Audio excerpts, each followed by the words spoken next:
Hi, good day. Today is June 5, 2016, and this is my 9 months and 2 weeks auntie update.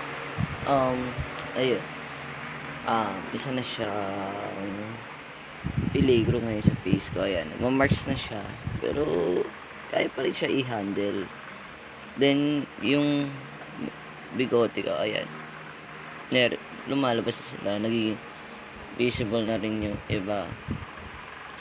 So, ayun, yun yung mga changes din. Ayan, buhok sa kilikili. Ayan. Tuloy-tuloy lang din naman yung voice ko.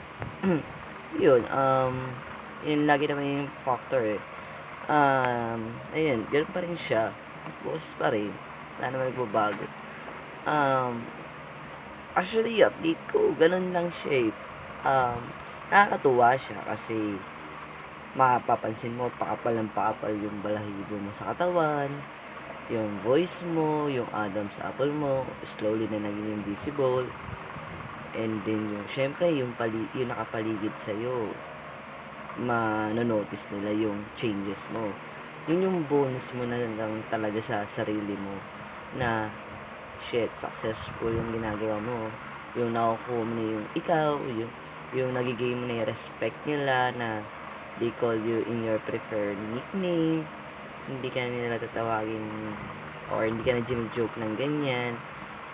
Or let's say na kahit yung mga workmate mo, yung mga na-encounter mong tao sa trabaho mo, no, magiging mo na yung respect nila na they treat you as a male or female. Prefer gender mo na yun nagiging mo sa kanila. Ayun, masaya siya actually din. So, hopefully, makapag-upload na ako ng Soji 101 kasi actually medyo nahihirapan akong sagutin yung mga message sa FB ko. Sorry guys. Ayun.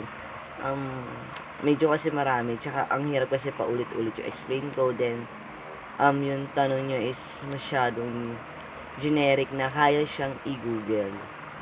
Okay, yun. Kaya siya i-google and then, yung tanong nyo kagad is the amount. Yes, given, isa na sa factor talaga. Pero, minsan nakakasama ng loob na bibigyan mo ng advice na ganito, ganyan, talk to a person like support group or you may go to psychiatrist or endocrinologist. Ganun eh. Minsan, okay, parang nakakagago lang. Sorry for the word. Medyo nakakaano lang, nakaka-offend lang na nagbigay ka ng advice, parang feeling mo ang damot mo pa rin sa kanila na kailangan naman kasi talaga. Ako, meaning ko, admit ko, nagtanong ako sa ibang FTM dito sa Pilipinas, like Nick Fernandez, marami yan eh, yung support, sila Arcon, sila Densi, yung mga co-member ko sa Pinoy FTM, tinatanong ko sila, pero ano eh, ganito yun eh, do your own research, pero siguro, nagigas-gas sa inyo na iba pa rin yung magtanong sa may experience na okay lang naman siguro talaga, pero yung anuhin na lang na, huwag nyo asahan na na masagot namin kayo agad-agad. Wag naman sana ganoon. Kasi iba dyan sa inbox ko, parang hindi sa sinisin ko kayo. Yun lang, busy lang talaga sa work. Ito niya, di ba? Ngayon lang ako nakapag-update. Sorry guys for that. Yun.